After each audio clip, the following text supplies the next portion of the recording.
Boa noite, queridos alunos, queridas alunas. Sejam todos bem-vindos aqui à nossa sala do Zoom, Bienal de Profissões 2020. Nesta sala, nós teremos duas palestras, Engenharia Elétrica e Engenharia Mecatrônica. Agradecemos a todos vocês pela presença, pelo interesse, por estarem aqui prestigiando esse evento. Passarei algumas orientações, para o bom andamento da atividade. Primeiro, cada palestrante terá 20 minutos para a apresentação, para a sua fala. Posteriormente, 10 minutos para perguntas. Aproveitando aqui o assunto, sobre perguntas, passar uma orientação. Já deixem aberta a janela do bate-papo do Zoom, e você tem a opção ali no para, você pode enviar a sua pergunta justamente para perguntas. Então, o título correto é perguntas. Assim, nós teremos acesso ao seu questionamento, ao seu comentário, à sua pergunta, e eu poderei repassá-la ao palestrante. Tudo bem?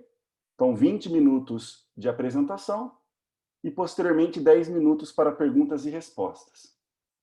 O nosso primeiro palestrante é Marcos Pelícia, engenheiro elétrico. Ele vai falar justamente sobre engenharia elétrica. Assim, sem mais delongas, para não tomar tempo do nosso palestrante, gostaria de agradecer, Marcos, a sua disponibilidade, a sua presença, por ter nos brindado com esse momento. Muito obrigado. Fique à vontade. Boa noite, Nelson. Boa noite a todos.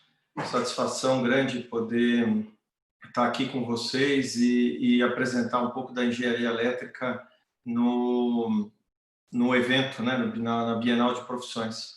É sempre um prazer, poder estar partilhando um pouco daquilo que a gente já fez, um pouco daquilo que a gente já trabalhou. Então, eu vou fazer o share da minha apresentação aqui. Eu pediria para vocês que só me dessem me respondessem se vocês estão vendo a apresentação aí ou não. Estamos sim, Marcos. Joia.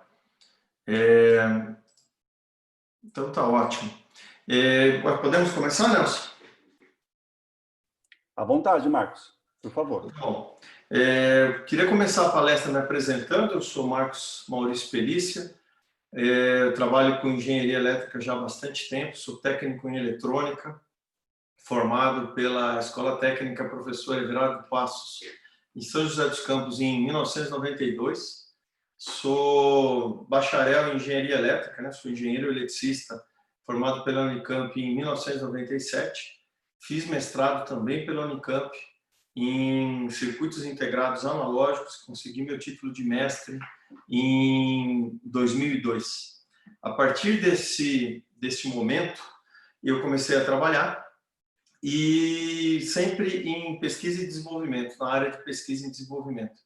E, basicamente, a minha experiência é voltada nessas áreas, que vocês estão vendo aqui no slide, onde eu posso destacar. Eu comecei trabalhando com desenvolvimento de software para injeção eletrônica, então trabalhei fazendo programas para desenvolver o funcionamento do motor, E também uma atividade interessante é que eu coordenei a implantação do projeto piloto do sistema ponto a ponto, aquelas praças de radar que você vê em alguma das pistas, na Anhanguera, se não me engano, tem, na estrada para Indaiatuba tem, indo aqui de Campinas para Jaguariúna, você também vai encontrar o sistema ponto a ponto. Mas o grosso da minha experiência em projeto de circuitos integrados. Eu já tenho 21 anos de experiência, sendo 19 delas em indústria, e eu posso listar alguns dos principais projetos em que eu trabalhei.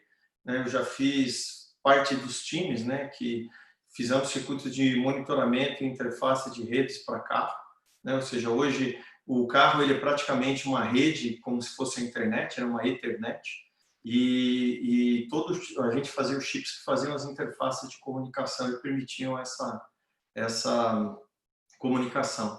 Eu fiz parte do projeto que fez um RFID integrado, que hoje é o chipzinho do Sem Parar, Não sei se vocês veem hoje no Sem Parar, tem a fitinha, né? Aquela fitinha que substituiu a caixinha do Sem Parar, aquele chip, toda a parte de gerenciamento de energia e captura de energia, eu ajudei a fazer, né? Só para vocês verem aqui, né? Esse aqui é um dos primeiros protótipos desse circuitinho que eu falei para vocês.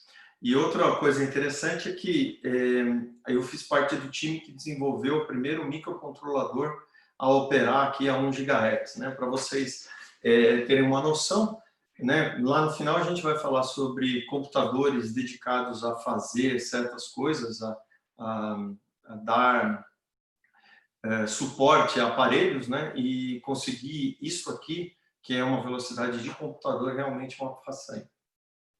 Eu sou autor de 8 patentes internacionais, né? Ou seja, 8 inovações que não foram classificadas pelo governo americano como inovações nunca antes feitas, né?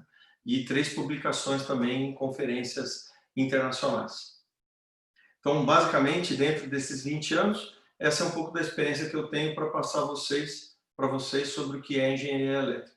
Então, para a gente entender o que é engenharia elétrica, a primeira coisa que a gente deve fazer é entender o que é a eletricidade. Por que a eletricidade é tão importante? Porque, na verdade, a eletricidade ela revolucionou a civilização. E ela fez isso de diversas formas, porque a eletricidade é um tipo de energia limpa. Ela é silenciosa e não ocupa volume, ao contrário de que antigamente se usava ou motores, ou animais, né, ou fogo, né, e tudo isso era sujo, né, cheirava e ocupava volume. Com a eletricidade você consegue transmitir informação. Desde o começo da eletricidade se faz transmissão de informação, né? O telégrafo, o código Morse vem daqui. Com a eletricidade você também pode processar informação. Então, ou seja, você pega uma informação, trabalha com ela e coloca um resultado que é uma transformação desta informação gerando outra informação. A eletricidade também é importante porque ela tem uma característica importante. Ela tem uma velocidade de resposta, ela é muito mais rápida do que a gente chama de tempos mecânicos, ou seja, os elementos mecânicos, aquilo que se mexe, né, ele é muito mais lento do que a eletricidade. E isso é muito importante porque com o formato correto, a eletricidade consegue controlar os sistemas mecânicos de uma forma muito eficaz, fazendo com que os aparelhos funcionem melhor. Então, a eletricidade ajudou o mundo de uma forma geral. Porém, a eletricidade ela tem uma característica interessante. A gente não vê, não se vê diretamente. A gente só consegue entender a causa e ver o efeito, né? A gente não vê diretamente a causa, a gente só vê o efeito. Então, para você trabalhar com eletricidade, é necessário que exista uma certa capacidade de abstração. Você tem que imaginar as ondas, as coisas acontecendo e entender da qual foi a causa que produziu aquele efeito. Ou seja, para você entender isso que eu acabei de dizer, você precisa entender conceitos de eletricidade, como funciona. Ou seja, que basicamente são divididos em 3 partes. Uma, compreender o fenômeno, entender que ele existe, como ele funciona, da onde ele vem e como você consegue controlar esse processo. Além disso, a gente consegue modelar o seu comportamento de forma a você conseguir prever coisas do tipo, bom, se ele funciona assim, se eu fizer isso, vai acontecer aquilo. E isso é uma coisa muito interessante. Isso é essencial na eletricidade. Como você não vê, conseguir prever o comportamento é fundamental. E depois que você entende isso, obviamente, é transformar isso que você aprendeu em coisas úteis. Então, isso aí é muito importante. Agora, a eletricidade ela é um fenômeno físico que necessita, basicamente, de uma bagagem de conceitos para que você possa desenvolver a utilidade deles. Então, essa bagagem ela é necessária de ser juntada e para que o resultado seja proveitoso. E exatamente por causa dessa bagagem, dessa necessidade, o curso de engenharia elétrica é um curso bastante denso. Aí só perde para medicina em termos de número de horas, né? E basicamente o curso de engenharia ele é dividido em 4 partes básicas, né? Um que se chama currículo comum às engenharias, onde basicamente você divide a, o currículo em matemática avançada, que é importantíssimo, onde você busca uma base para descrever os fenômenos, né? Ou seja, como é que você descreve aquilo de uma forma fácil, utilizando matemática. Dentro do currículo também você tem física, onde tudo que vocês que estão no ensino médio, estão aprendendo, vocês aprofundam esses conceitos, mais utilizando esse conceito de matemática. É engraçado que depois que você aprende a matemática avançada, os conceitos de física eles vão sendo simplificados, porque é muito mais fácil de descrever utilizando a matemática. Depois disso, dedicação para o que se chama de física dos fenômenos elétricos. Obviamente, entender como é que os fenômenos acontecem. E depois que você aprende isso, a gente passa a estudar os conceitos básicos de cada área específica. Porque a engenharia elétrica tem várias delas, e nós vamos conversar no slide seguinte. Cada uma delas, e a gente vai ter noção básica de cada uma delas. Obviamente, você precisa aprender o básico de todas, e você normalmente aprofunda naquilo que você sente mais gosto. Existem outras matérias de suporte, como introdução à economia, organização de empresas, que moldam um pouco como é que funciona o ambiente no qual você vai trabalhar. É interessante porque, apesar da introdução, esse é o tipo de coisa que você vai aprender mais na hora que você estiver trabalhando, né? O que é o grosso do curso são essas 3 primeiras. Não vou mentir para vocês, gente, a carga horária é pesada, né? Existem aulas teóricas, aulas práticas, bastante laboratório, né? Principalmente o laboratório, às vezes não dá tempo de fazer na aula, principalmente laboratório de programação, então precisa ficar um pouco nas horas vagas, tá? Às vezes não é fácil entender os conceitos, então isso necessita de persistência e um pouco de dedicação. Mas eu vou ser bem honesto para você. Se você quiser realmente aprender alguma coisa, eu diria para vocês que isso aqui é comum para todas as matérias. Uma pessoa que aprende música não vai estudar só durante a aula. Vai ter muitas horas de estudo adicional e prática. É necessário muita persistência e dedicação. Então, eu estou mostrando coisas bem diferentes, né? Mas que mostram que, na verdade, isso é um senso comum. Agora, se vocês quiserem realmente descobrir como as coisas funcionam, aí vocês estão no lugar certo, porque além de descobrir como tudo isso que a gente vive hoje, nós vivemos, né, um boom de tecnologia, onde a eletrônica é a base disso, vocês vão descobrir coisas que vocês usam e coisas que vocês nem imaginavam que funcionavam, né? Mas que vocês vão descobrir, e coisas que vocês nem sabiam que existiam. Então, apesar de necessitar de tudo isso, a consequência de você descobrir como as coisas funcionam, de você conseguir bolar as coisas, é muito positivo. Então, é um curso muito legal, principalmente se você tem esse tipo de curiosidade.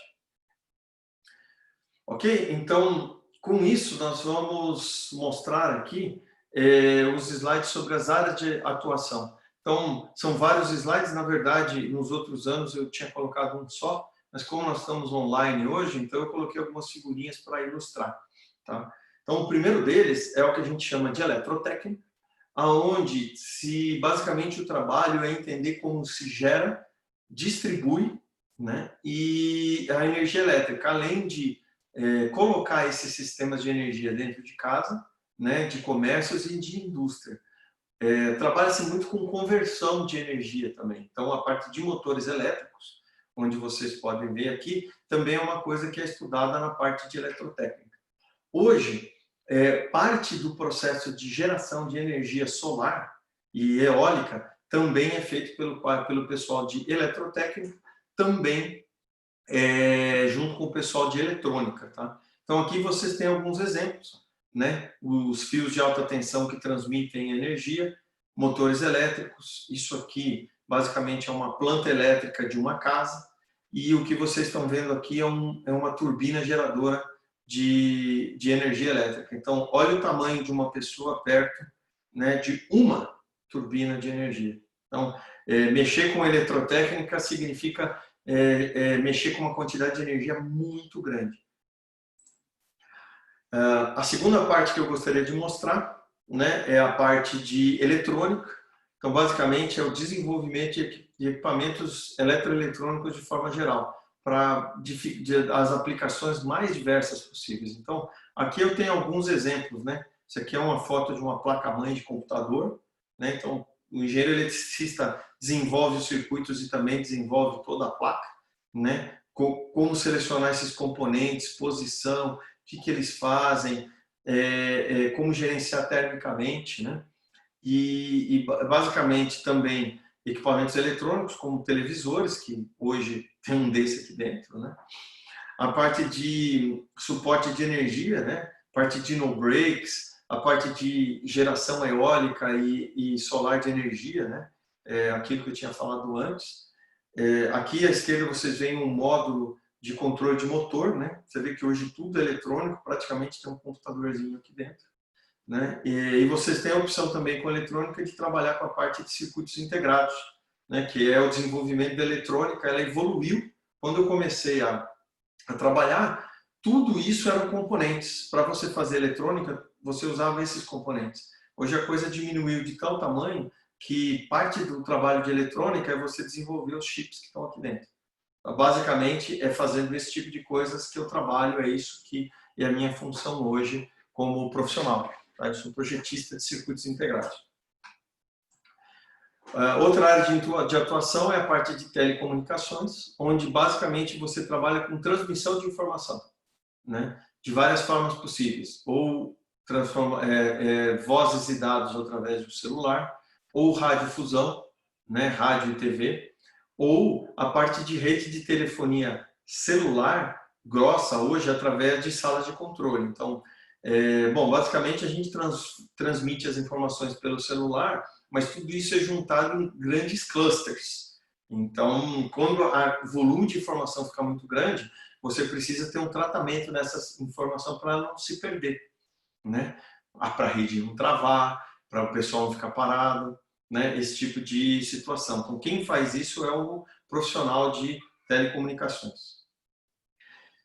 Tem a parte também de automação e robótica. Eu coloquei só duas informações aqui, porque o Caê vai falar disso com mais detalhes, então eu só queria dar essa introdução, mas basicamente o engenheiro eletricista ele trabalha mais no desenvolvimento dos componentes para as linhas de robótica e automação. E aí o Caê fala mais disso na parte de mecatrônica, que é onde trabalha com isso mais fortemente. Tá? E por último, o que se chama de sistemas embarcados. Tá? Então, dentro da parte da eletrônica, existe uma classe especial de equipamentos, que são os microcontroladores, que eles não são computadores, eles fazem interface. Então, ele é basicamente um computadorzinho que ele consegue fazer com que motores, com que microfones, com que alto-falantes funcionem de forma integrada. Então, hoje a gente tem isso em qualquer lugar. Se você tem um microprocessador desse, dentro da sua batedeira, do seu liquidificador, não só do seu celular, mas qualquer coisa hoje tem um microcontrolador. Né? Então, nesse caso, eles não utilizam uma linguagem como um microcontrolador, né? como linguagem de computador, mas é uma coisa parecida. Hoje, o rádio do seu carro tem uma telinha, né? Mas basicamente o rádio, o que ele faz? Ele transmite som, mas hoje ele faz parte de uma coisa muito maior, né? É o que eles chamam de infotainment, né? Isso são os benefícios que a eletrônica passou para a gente, ok? Então, eu sei que vocês vão colocar perguntas no final, então rapidamente a gente vai passar como é que é a profissão. Depois que você estuda, você entra no mercado de trabalho. Então, como eu disse, dentro de cada área de atuação há algumas modalidades, e dentro dessas modalidades a gente pode é observar. Cada uma dessas áreas que eu mostrei, você tem a oportunidade de desenvolver novos projetos, fazer a produção em larga escala e fazer manutenção dessa cadeia produtiva, fazer serviços de suporte ao produto já pronto e manutenção, né? Isso são as principais formas. Mas se você olhar praticamente nelas, elas têm uma coisa em comum. Basicamente, você planeja e executa projetos. Agora, como o engenheiro é o cara curioso, é o cara que bola, é o cara que faz acontecer, ele facilmente acaba se tornando uma peça-chave. Porque, além de ter essa curiosidade, o conhecimento que se adquire para se fazer engenharia elétrica, e também na vida, acaba sendo vasto em relação ao contexto, né? Você na empresa, você trabalha com uma coisa muito específica, mas você como engenheiro conhece de uma forma muito vasta. O engenheiro, ele é um resolvedor de problemas, então essa capacidade ela é nata do engenheiro. Então, as empresas gostam muito de profissionais desse tipo. E o engenheiro, ele precisa de organização, senão ele não trabalha, né? Como a coisa funciona, se você não tiver organização, você não chega a lugar nenhum. Então, essas características são muito importantes para o profissional e ele acaba se tornando uma peça-chave. Só que tem um porém. Como ele é uma peça-chave, todo mundo pergunta as coisas para você. Você é um cara muito solicitado.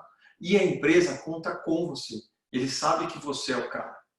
Esse é o cara que resolve. Então, deu pepino, manda para o fulano. Ele vai resolver. Então, obviamente, quando eles mandam as buchas, os problemas sérios para resolver, todo mundo quer que se resolva logo, porque se é um problema grande, tudo está parado esperando a solução.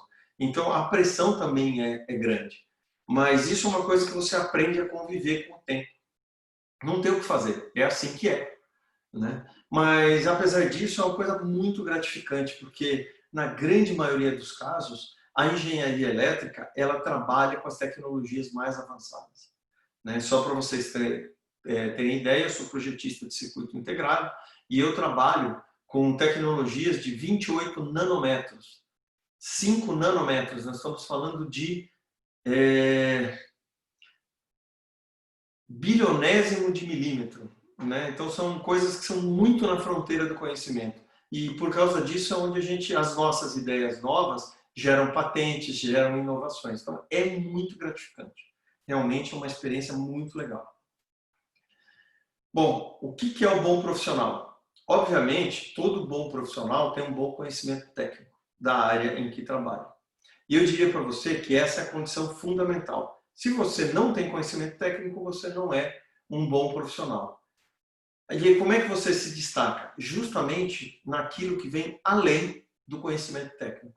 Primeiramente, bom senso. Engenheiro não existe sem bom senso. Porque se você não o conhecimento técnico não funciona se você não tiver bom senso. Não gera resultado. Criatividade é uma coisa muito importante. Autoaprendizado e curiosidade. Gente, em eletricidade as coisas mudam muito rapidamente. Se você não tiver curiosidade, querer e vontade de querer aprender sozinho, daqui a 10 anos você é obsoleto. Então, essa curiosidade, essa capacidade de você ler um artigo, de você ler uma revista, aprender coisas novas, é uma coisa que é constante no engenheiro e eu diria, no eletricista, eu diria que está se alastrando. Hoje eu acho que, de uma forma geral, quem não tem autoaprendizado e curiosidade perde muito do seu mercado com o tempo. Organização e disciplina, normalmente problemas muito complexos, né? Então precisa disso. Um bom relacionamento pessoal, gente. Tem gente que acha que vai fazer engenharia elétrica porque não mexe com pessoas, mexe com coisas. Hoje os projetos são tão grandes que basicamente você trabalha em equipes grandes, de 20, 30. Os circuitos integrados que eu trabalho chegam a trabalhar com 200 pessoas. E cada um sabe um pedacinho. Trabalhar com elas, interagir de forma harmônica, é muito interessante e dá resultados muito bons. Também dá desastres muito grandes quando dá errado. Mas enfim. E uma coisa que também é geral, paixão pelo que você faz. Porque em toda a profissão, inclusive professores, pesquisadores, biólogos, normalmente você trabalha mais que 8 horas por dia. 8, 10, principalmente se você está num cargo importante ou com uma responsabilidade grande. Se você não tiver paixão pelo que você faz, você não consegue. depois de 5, 6 horas, você já quer sair correndo para casa. Né? Quando você gosta, quando você tem paixão pelo que você faz, você consegue balancear, mas você, quando precisa, você fica com um prazer grande. Às vezes com horário de trabalho. E isso rende. Isso é muito legal. Bom, para terminar, como é que funciona? Né? Como é que é o mercado de trabalho? Eu acho que tem 3 pontos fundamentais. Como funcionário de empresa, como empreendedor, né? Na verdade são esses 2. E como pesquisador também, né? O que não deixa de ser um funcionário.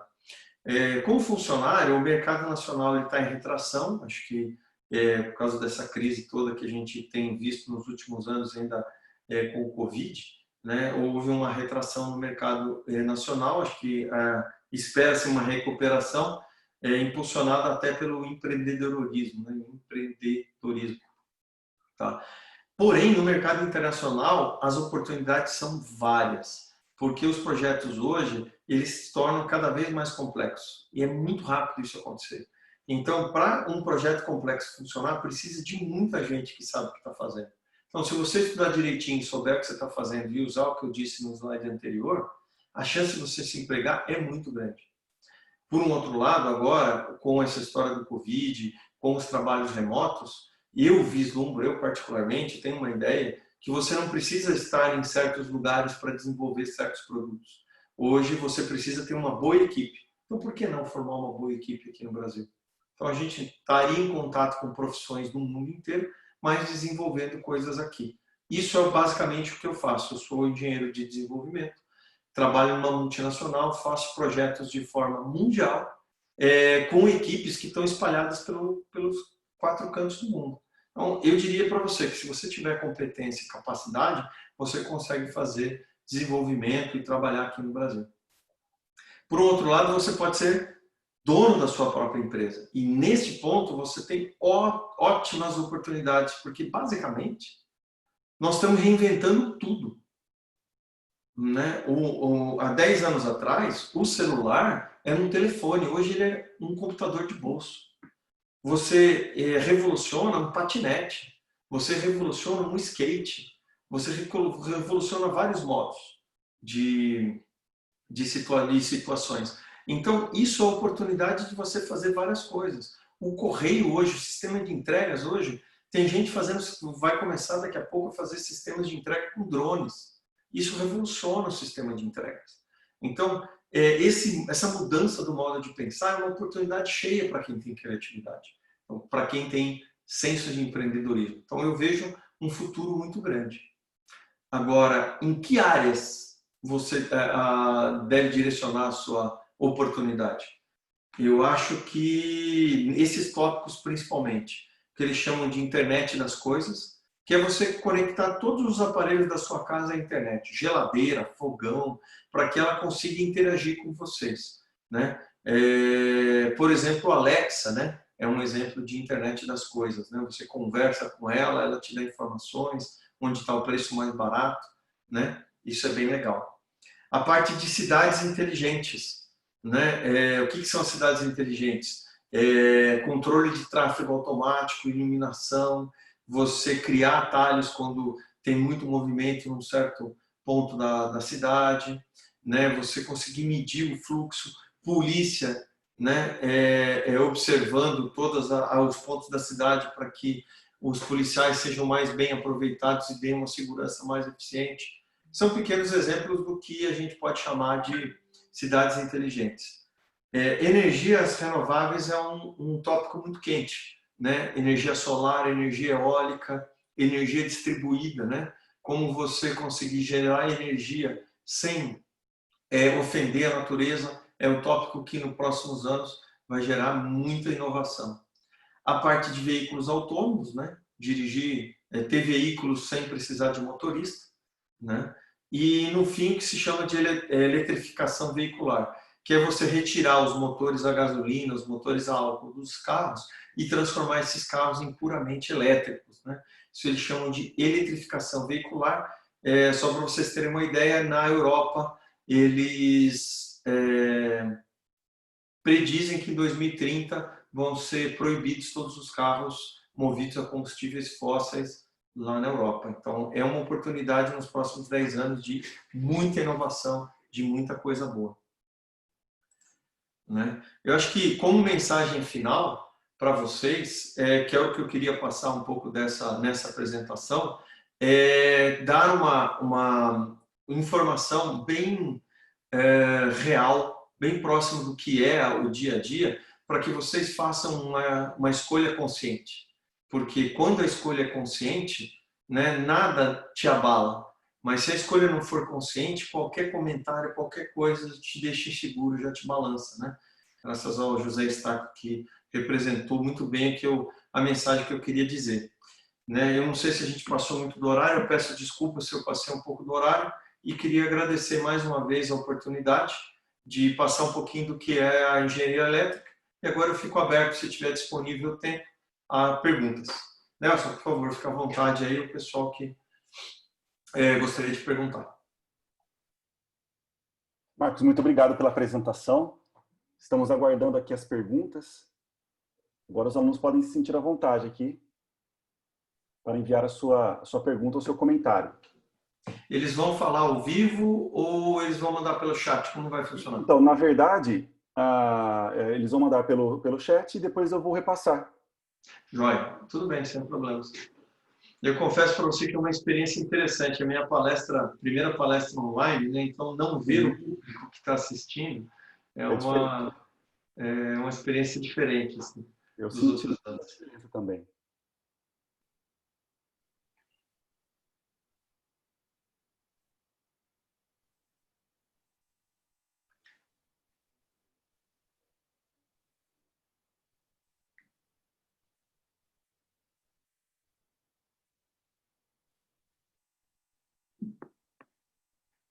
Temos uma pergunta aqui, Marcos. Eles gostariam que você retomasse onde você trabalha no momento. Ok. Eu trabalho hoje numa empresa chamada NXP. É uma empresa que ela faz circuitos integrados, né? Eu, infelizmente, não consegui mostrar eles hoje, mas deixa eu ver aqui para a câmera. Circuito integrado é isso aqui, né? O que a gente chama de baratinha preta, né? Dos computadores. É uma indústria que faz circuito integrado, ela projeta circuito integrado. Nós não temos uma fábrica de produção aqui no Brasil, nós temos um escritório de projetos, né? Então, essa empresa ela é uma junção da antiga Philips Semicondutores com a antiga Motorola Semicondutores. Eles retiraram a empresa, né? Era parte de semicondutores para que ela ficasse mais competitiva, e essas duas empresas elas se juntaram e formaram o que é hoje uma das 10 maiores empresas de semicondutores do planeta. Nós somos líderes no mercado de automotivo, de circuitos automotivos, né? Então toda a interface automotiva e de infotainment que está dentro do carro, então os computadores que estão atrás dos painéis dos veículos, do motor, de todos os circuitos que coordenam o ABS, as redes de carro, o câmbio do seu carro, tudo isso nós temos boa parte do mercado desses produtos. A gente também é líder de mercado de criptografia e informações seguras, que basicamente se reduz ao seguinte: toda a parte de NFC, né, pagamento por celular, a parte de RFID, né, esses cartões que você passa, tudo isso utiliza tecnologia onde a NXP é líder no mercado. Então, hoje, só para você ter uma ideia, nós somos 30 mil funcionários em mais de, acho que quase 30 países, 28 funcionários em 23 países, e nós somos o único escritório da América do Sul, né, com aproximadamente hoje da ordem de 140 a 150 funcionários, todos eles trabalhando em desenvolvimento e pesquisa. Marcos, há duas perguntas aqui. A primeira, pedindo para você comentar sobre as perspectivas para se seguir carreira acadêmica, cursando engenharia elétrica. Ok. As duas perguntas são nesse Não, depois, a segunda pergunta é sobre a remuneração da profissão e para você comentar um pouquinho mais sobre o chip de 1 GHz. Ok. Bom, a primeira pergunta é sobre A carreira acadêmica, certo? Então, a carreira acadêmica, o que eu posso dizer para você? Eu fiz mestrado, né? Então, hoje existem engenharia elétrica, várias linhas de pesquisa muito interessantes, né? Em várias das faculdades de ponta pelo país. Hoje você precisa fazer mestrado, né? O mestrado é um período de 1 ano e meio, você consegue com facilidade. Você consegue fazer doutorado com uma certa facilidade também, né? Você consegue professores dentro da área de pesquisa que você escolhe. É interessante que você faça pelo menos o que se chama de doutorado sanduíche, que é você começar o doutorado aqui no Brasil, mas ou fazer parte e fazer parte de uma pesquisa no exterior, ou fazer o doutorado no exterior, tá? E fazer doutorado no exterior não é impossível, tá? As nossas universidades são boas universidades, tá? O centro de pesquisa fora do país, você consegue se desenvolver lá e fazer pós-docs lá, né? Para você se transformar num professor na universidade, você tem vários concursos, eles são bem concorridos, né? Por isso que eu disse que fazer doutorado fora do país e pós-doutorado para as universidades de ponta é quase que mandatório. E dentro do processo de mestrado e doutorado, fazer trabalhos científicos de revista de ponta é bastante pertinente. Tá? Mas não é uma carreira impossível. Eu conheço algumas pessoas, inclusive, que conseguem se juntar à parte de pesquisa com a parte industrial, né? Fazendo relações com empresas. A outra pergunta, Nelson, por gentileza. É sobre a remuneração da profissão e sobre o microcontrolador de 1 GHz. Alguns comentários a mais. Ok.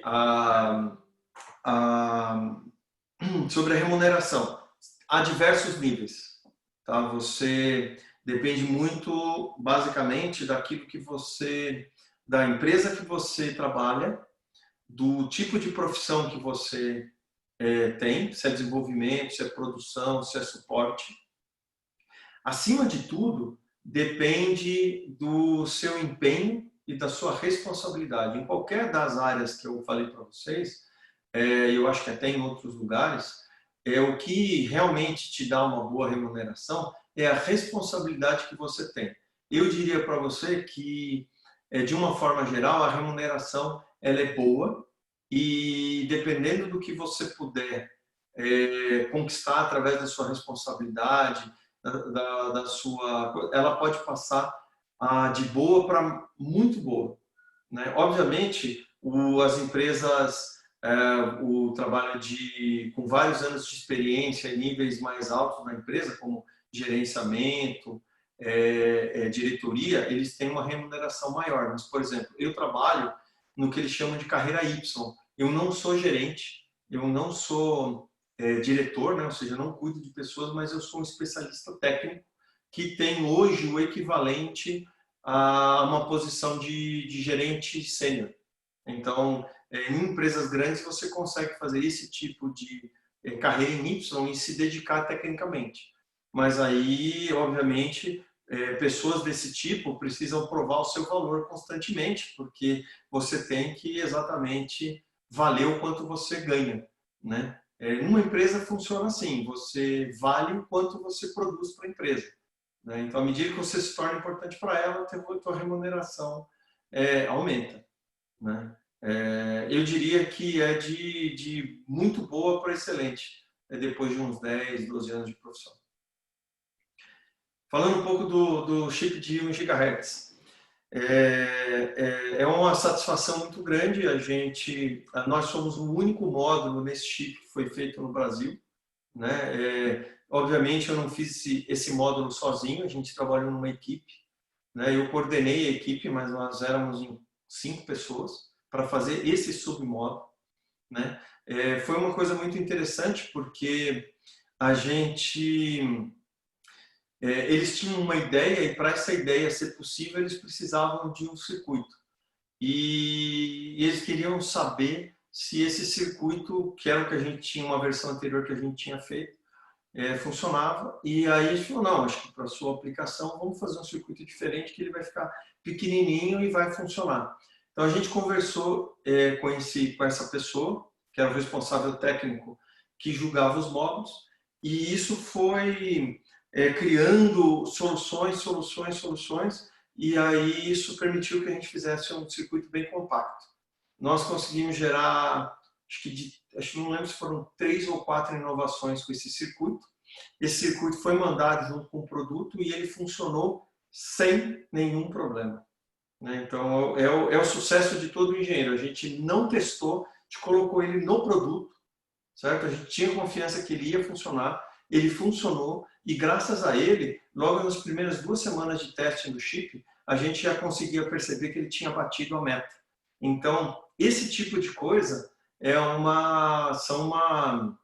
digamos assim, são realizações que trazem de volta isso para a gente, né? Então, quando esse produto ganhou vários prêmios internos, né? E ele está na fase de início de produção. Mas eu posso falar deles porque ele já é um produto público, né? Se você for procurar lá o nome do produto, ele já aparece no catálogo de produtos da NXP, da nossa empresa, né?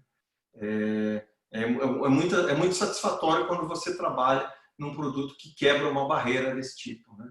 Como, por exemplo, o Tag Sem Parar, que também foi uma realização que me deu também bastante felicidade.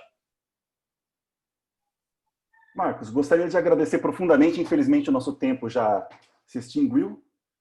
Então, se você quiser já fazer as suas considerações finais, eu deixo aqui os meus sinceros agradecimentos em nome do colégio, em nome dos alunos, pela brilhante apresentação. Muito obrigado. Eu gostaria de agradecer bastante ao Keire por dar essa oportunidade de mostrar um pouco o que é engenharia elétrica e também permitir que vocês, alunos, façam escolhas conscientes. Isso é fundamental. A escolha consciente é o que transforma o ser humano. Então, mais uma vez, eu gostaria de agradecer e pedir ao Nelson, se tiver mais perguntas, vocês podem me mandar por e-mail e para mim vai ser uma satisfação poder responder e enviar para vocês. Tá joia? Meu muito obrigado a todos aí e boas escolhas. Perfeito, Marcos. Muito obrigado. Viu? Bom, na sequência, nós teremos agora a palestra sobre engenharia mecatrônica, com Kai Zaros. Gostaria de agradecer também a presença do palestrante, por ter aceitado o nosso convite. Fique à vontade, Kai. Muito obrigado. Boa tarde, Nelson. Boa tarde, alunos. Boa tarde, Marcos. Eu que agradeço o convite aí do colégio, mais uma vez, estando aqui com vocês. Eu que um dia sentei aí, não na cadeira que vocês estão hoje, mas na cadeira do colégio, então é uma gratificação enorme para mim poder estar voltando a casa e apresentar o curso que eu fiz na faculdade. Vou compartilhar minha tela aqui, você só me dá um ok, Nelson, por favor, se vocês estiverem vendo.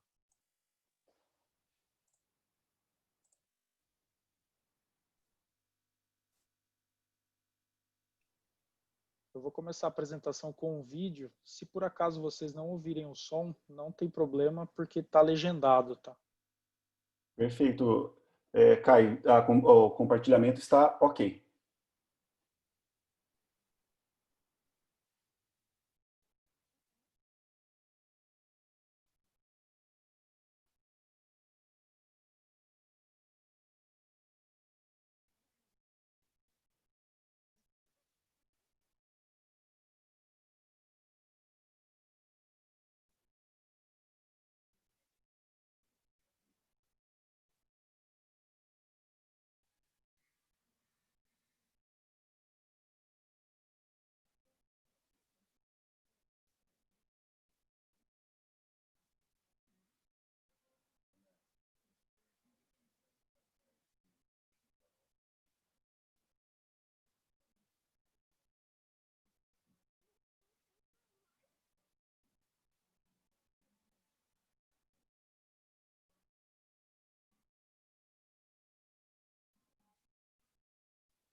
Bom, vou começar a apresentação agora.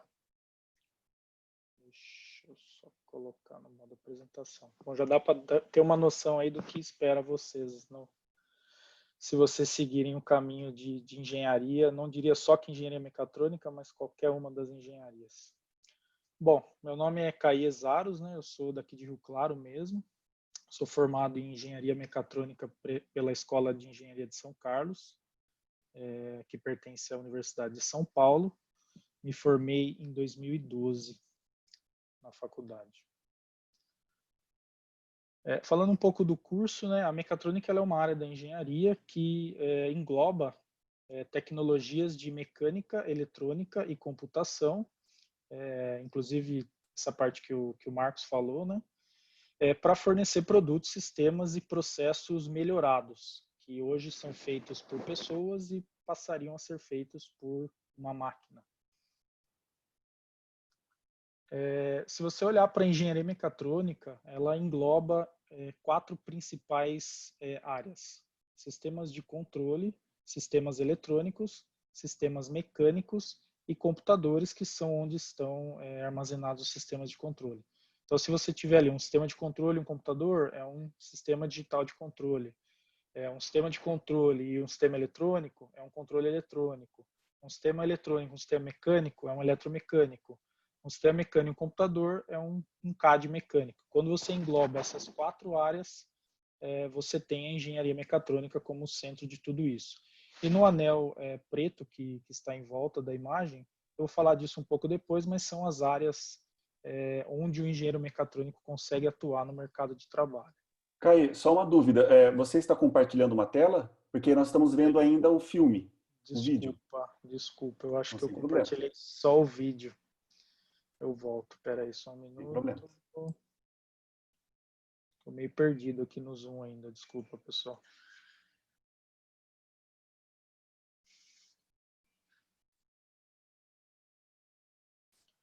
Quando eu fui compartilhar, eu não compartilhei a tela inteira, eu compartilhei só o vídeo mesmo. Agora sim? Agora sim, perfeito. Tá. Então, como eu estava falando anteriormente, né, com relação ao curso, ele engloba a parte mecânica, eletrônica e computação. E aqui está a figura que eu estava falando. Você tem a mecatrônica no centro, né, englobando sistemas de controle, sistemas eletrônicos, computadores e sistemas mecânicos. E no anel preto que está ao redor da imagem, as áreas de atuação onde um engenheiro mecatrônico pode atuar. Falando um pouco do curso de engenharia mecatrônica da Universidade de São Paulo, né, que é onde eu me formei, ele é um curso de duração de 10 semestres, assim como acho que todas as engenharias são, mas é possível você se formar em 8 semestres, se eventualmente você começar a puxar matérias, por exemplo, do 9º período ou do 10º período para serem executadas antes, você consegue se formar em 8 meses. E a universidade também te dá a possibilidade, caso você reprove alguma matéria, né, e eventualmente tem matérias que dependem de outras matérias para você poder fazê-la. Por exemplo, Física 2, você precisa ter cumprido Física 1. Então, se eventualmente você reprovar em Física 1, no semestre seguinte você não vai poder fazer Física 2. E Física 1 só vai ter no ano seguinte. Então, você vai perder um ano da faculdade e você vai acabar tendo que se formar em um ano a mais. Então, é extremamente importante prestar bem atenção nas matérias que dependem uma das outras, e se tiver que priorizar alguma matéria, priorizem essas, tá? Para você não perder um ano aí eventualmente. Falando um pouco da divisão do curso, no primeiro e segundo semestre, né, no primeiro ano, bem como o Marcos falou, é um curso básico de todas as disciplinas que envolvem a engenharia: matemática, física e química. Então, ali você vai aprender ferramentas básicas de matemática, de física e de química, que são essenciais para você entender o que acontece de fato na engenharia, né, os fenômenos reais que acontecem. Junto nesses 2 semestres também tem uma disciplina de introdução à engenharia mecatrônica, que é onde o professor ali vai instigar os alunos a fazer um projeto, mesmo que você não saiba absolutamente nada, Por exemplo, na nossa turma, o professor fez a gente construir um robozinho que buscasse bolinhas de golfe lá em São Carlos, né? Tem essa tradição, tem alguns campos de golfe lá, e o professor nos desafiou a construir um robozinho que fosse buscar essas bolinhas. E é a primeira disciplina do curso, né, assumir essa função de concepção de novos projetos e também trabalha bastante essa questão do trabalho em equipe, que é extremamente importante. A partir do terceiro e quarto semestre já começa uma ampliação do conhecimento dentro da engenharia mecatrônica, onde você vai ter ali ainda algumas disciplinas básicas, mas que são extremamente importantes, como desenho técnico, resistência dos materiais, mecânica dos sólidos, mecânica dos fluidos, e enfim.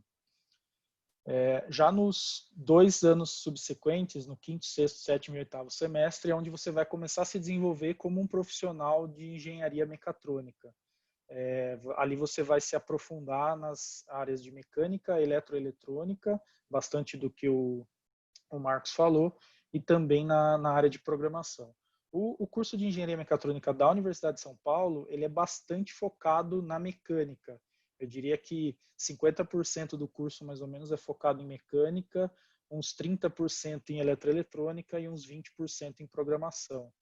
Mas existem bastante disciplinas opcionais, que não são obrigatórias, mas que você consegue fazer, que dá a possibilidade de você aprofundar seus conhecimentos nessas 3 áreas, que são o tripé fundamental da engenharia mecatrônica, né, como eu já falei. No último ano, né, nos 2 últimos semestres, é uma espécie de preparação do profissional para o mercado de trabalho. Então, ali você vai ter algumas disciplinas com função de, primeiro, associar os conceitos das disciplinas anteriores, né, como uma espécie de resumo, e também trazer novas tendências, né, o que está acontecendo no mercado de trabalho, quais são as novas tecnologias, enfim. E também, como todo curso de engenharia, você precisa fazer estágio e também entregar o seu trabalho de conclusão do curso. Com relação à profissão, né, como é a profissão de engenheiro mecatrônico? Ali você consegue se dividir em basicamente três possibilidades. Ou você vai para a carreira técnica, onde você vai trabalhar bastante com automação de processos industriais, que foi uma imagem que o Marcos mostrou ali na apresentação dele, onde você vê bastante robôs, bastantes cilindros pneumáticos que fazem esse trabalho de movimentação de peças. E aí você consegue trabalhar tanto na área de projetos ou também na área de desenvolvimento de softwares. Você pode trabalhar com projeto e manutenção de produtos e equipamentos e pesquisa e desenvolvimento de novas tecnologias, que também está muito relacionado com automação de processos. Para propor uma automação de um processo como ele é hoje, talvez manual, você vai precisar fazer uma pesquisa ali, né, entender quais são as tecnologias, se você vai aplicar um robô, se você vai aplicar um cilindro pneumático, enfim, um CLP, que é o que vai controlar toda a lógica de programação desses dispositivos e tudo mais. Existe a possibilidade também de você ir para uma carreira mais gerencial, onde você pode ser um gestor de projetos, né, ou até mesmo um líder de equipes multidisciplinares, onde o gestor de projeto, num primeiro momento, ele seria o dono do cronograma, o dono do projeto como um todo, e dentro desse time dele estaria uma pessoa de automação, uma pessoa de pesquisa e desenvolvimento, enfim, ou você pode ser um líder, né, de equipes. Você tem ali uma equipe multidisciplinar respondendo para você. E também uma última possibilidade seria seguir uma carreira acadêmica. E aí, com mestrado, doutorado, com pesquisas teóricas e experimentais, você pode trabalhar na própria faculdade, orientando alunos de mestrado e doutorado. Enfim. Como eu bem falei lá atrás, naquele anel preto, né, da imagem, áreas de atuação para o profissional de engenharia mecatrônica, ela é muito abrangente. Você consegue praticamente trabalhar em todas as áreas que envolvem desenvolvimento ou concepção de novos produtos. Então, a gente tem a área aeroespacial, a aeronáutica, automobilística, foi onde eu trabalhei a maior parte do meu tempo. eletrônica, eletrodomésticos, que é onde eu trabalho atualmente, alimentos e bebidas também envolve muito processo de automatização, petroquímica e, por incrível que pareça, os bancos e as consultorias em geral, elas gostam muito de engenheiros, apesar de não ser uma formação específica para trabalhar nessa área, eles gostam bastante. Hoje eu tenho muitos amigos que trabalham, que se formaram comigo, né, que trabalham ou em bancos ou em consultoria de empresas. E também, como eu falei, caso você escolher a área acadêmica, você vai eventualmente vir a trabalhar numa faculdade. Um problema, na verdade, não é bem um problema, né? É um problema, mas ele acaba sendo uma solução também que a engenharia mecatrônica traz, é que eventualmente você vai substituir algo que antigamente era feito por uma pessoa, ou seja, era um trabalho braçal, e você vai trocar ali por uma máquina para fazer aquela operação. Então imagina que hoje tem um operador fazendo um empacotamento de caixinhas de leite, por exemplo. Hoje em dia já existem máquinas, sistemas que fazem tudo isso de forma automática. Então, num certo nível, você vai acabar causando um pouco de um certo desemprego, mas por outro lado, essa mão de obra ela vai ter que ser mais qualificada para poder operar essas máquinas, né? Porque alguém vai ter que fazer a programação dessa máquina ou fazer a manutenção dessa máquina. Então, por outro lado, você acaba qualificando melhor a mão de obra para trabalhar no mercado de trabalho.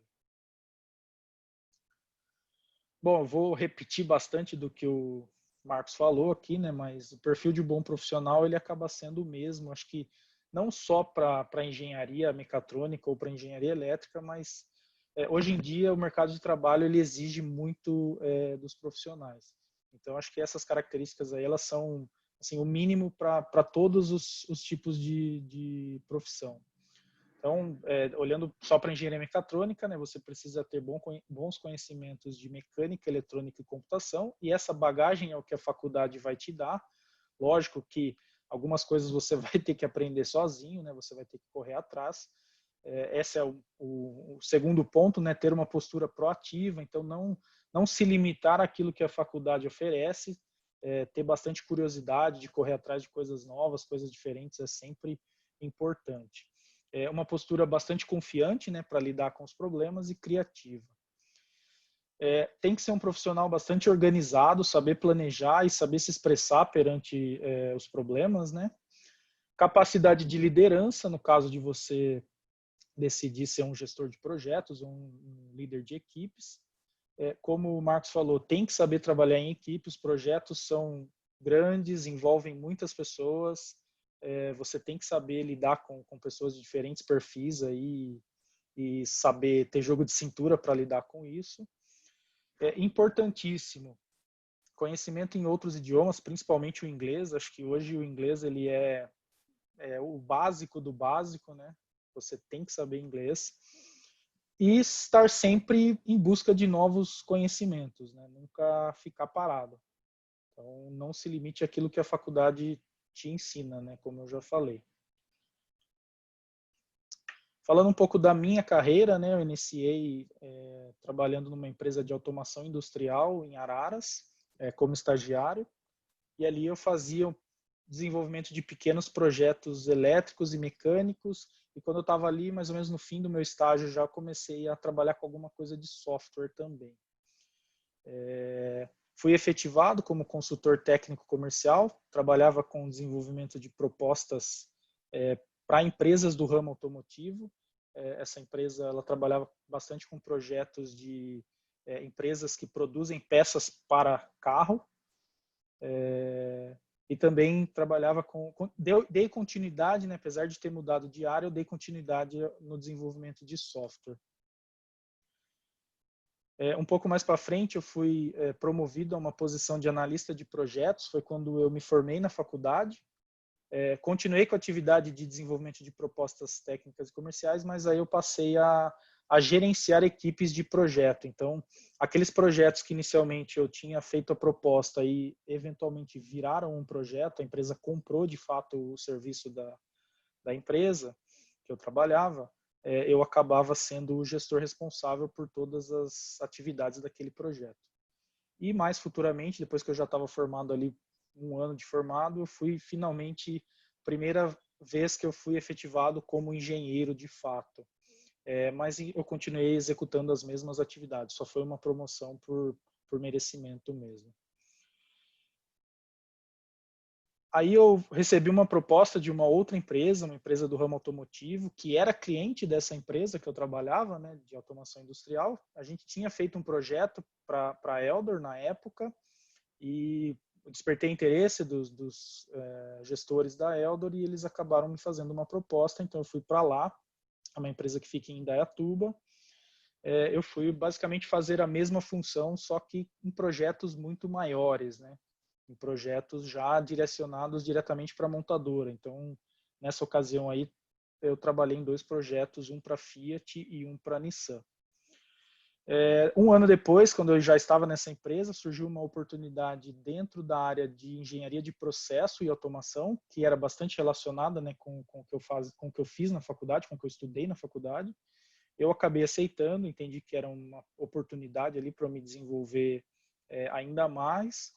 Então, eu acabei indo trabalhar como engenheiro de processo e automação, fazendo justamente a automação dos processos de montagem da empresa.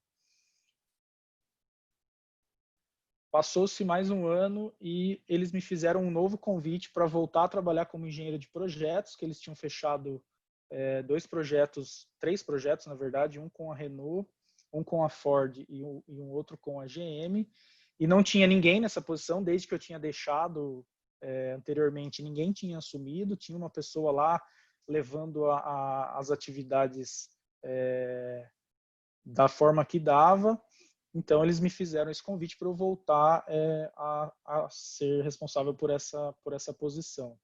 Fiquei mais 1 ano e meio nessa posição, quando eles me convidaram também para ser supervisor da engenharia, e aí da engenharia como um todo, né? Tanto a parte de projetos, quanto a parte de processo e automação. E aí eu acabei sendo responsável por um time. Eu tinha 19 pessoas embaixo de mim, e tinha que dar atenção a todas as áreas aí de engenharia da empresa. No final do ano passado, eu resolvi mudar de áreas. Eu estava meio insatisfeito com o que estava acontecendo lá na Eldor. Eu resolvi, apareceu uma oportunidade aqui na Whirlpool de Rio Claro mesmo, resolvi voltar para casa, né, voltar para minha cidade natal. Então, atualmente eu estou trabalhando como engenheiro de desenvolvimento de fornecedores, trabalhando diretamente com peças eletromecânicas, ou seja, motores, bombas, válvulas, com fornecedores tanto locais, aqui no Brasil mesmo, quanto com fornecedores internacionais. Bom, pessoal, o que eu tinha para hoje é isso. Espero que tenham gostado. Abro espaço aí para dúvidas.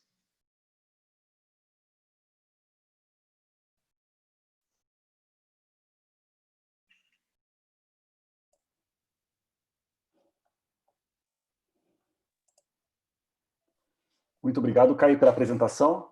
Nós estamos aqui à disposição dos alunos, lembrando que eles devem enviar, né, as perguntas utilizando o bate-papo do Zoom aqui na aba Perguntas. Assim eu posso repassar a pergunta ao palestrante.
Caio, nós temos uma pergunta aqui sobre se você poderia, na verdade, um comentário para diferenciar engenharia mecânica e engenharia mecatrônica.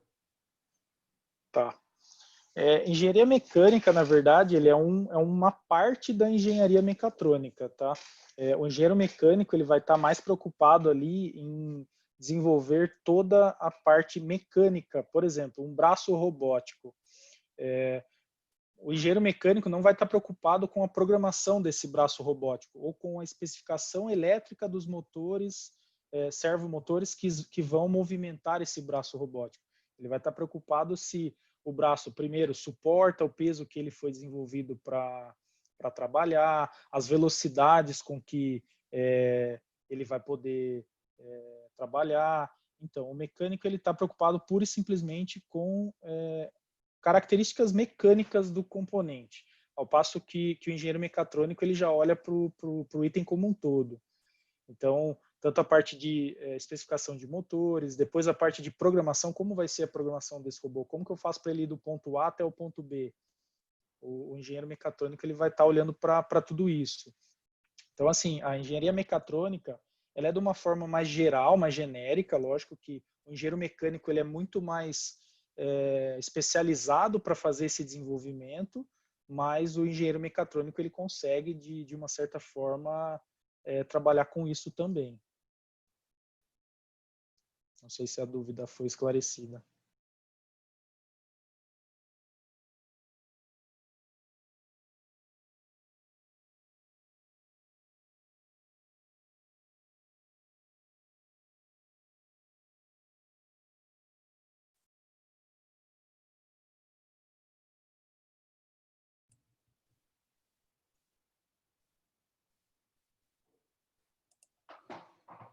Caio, nós vamos aguardar mais 5 minutos para o pessoal se organizar. Aí depois eu pediria para você fazer as suas considerações finais. Pode ser? Sim, claro. Eu gostaria de passar um vídeo aqui. Na verdade, as minhas considerações finais é mais um vídeo. Se quiser passar, por favor, já passe o vídeo então, enquanto os alunos vão se Tá. organizando com as dúvidas. Ok. Vocês estão vendo a minha tela ainda, né? Estamos sim. Ok.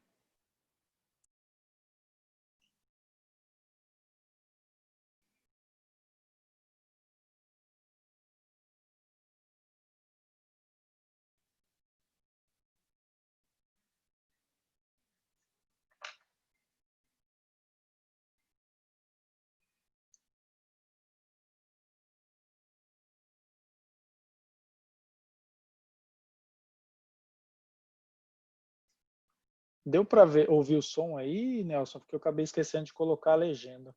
Não ouvimos não, Caio.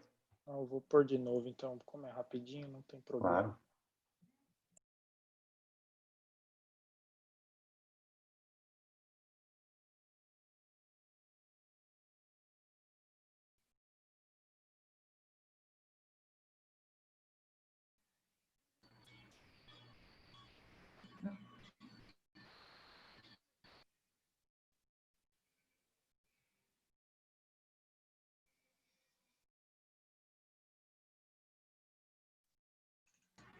Caê, aqui é a Maja do DAC. Se você quiser compartilhar novamente, mas a hora que você for compartilhar, em algum lugar da tela antes de você compartilhar, vai aparecer para você a opção de ativar o som. Dá uma olhadinha. É um quadradinho.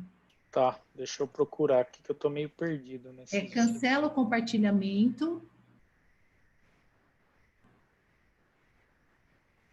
E põe para compartilhar de novo, mas aí você vai ver que vai aparecer uma opção para usar o som do computador. Agora ele ativa. Foi.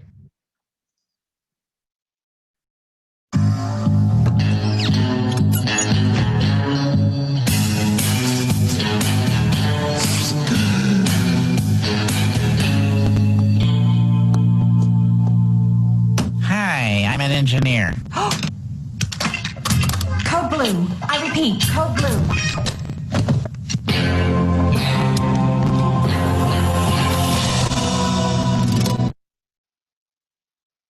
Deu certo agora? Deu sim, Caio.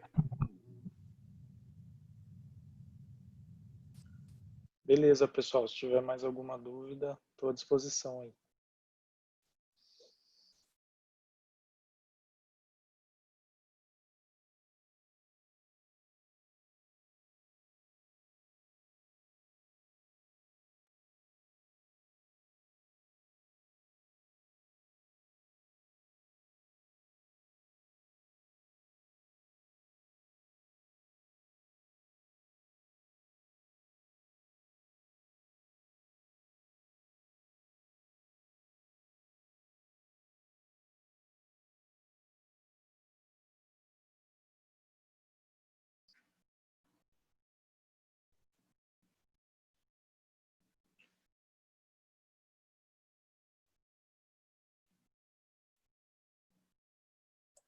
Temos uma pergunta sobre o mercado de trabalho para o engenheiro mecatrônico, se ele é maior, menor, mais amplo do que o mercado de trabalho para o engenheiro mecânico. Na verdade, eu diria que ele é igual, tá? Para o bom profissional, sempre tem mercado de trabalho. É lógico que às vezes você não vai encontrar uma vaga na cidade que você mora ou que você gostaria de morar, mas para o bom profissional, seja ele engenharia mecânica, seja engenharia elétrica, seja engenharia mecatrônica, as vagas são bem abundantes. Eu acho que não existe tanta diferença assim. Às vezes às vezes é uma vaga para um engenheiro mecânico, mas um engenheiro mecatrônico ele consegue assumir aquela vaga por conta dos conhecimentos de engenharia mecatrônica que ele tem. Então acho que é difícil falar que existe mais vagas para mecânico do que mecatrônico. Eu acho que para engenharia como um todo é muito bem distribuído.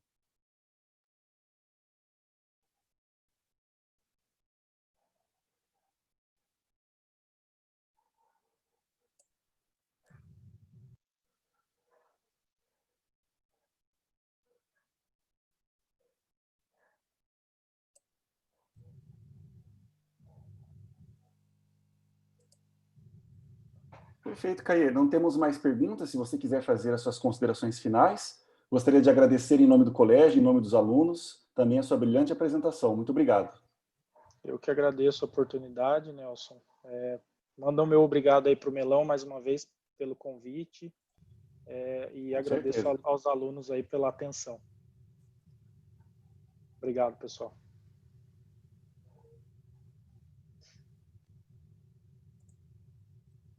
Bom, também me coloco à disposição, caso surja outra pergunta, eu posso encaminhar depois aos palestrantes, mas eu gostaria de agradecer a presença de todos os alunos que prestigiaram aqui os palestrantes na Bienal de Profissões 2020. Muito obrigado, pessoal, e boa noite a todos. Boa noite. Boa noite. Obrigado, Nelson. Boa noite. Boa noite, muito obrigado, Marcos.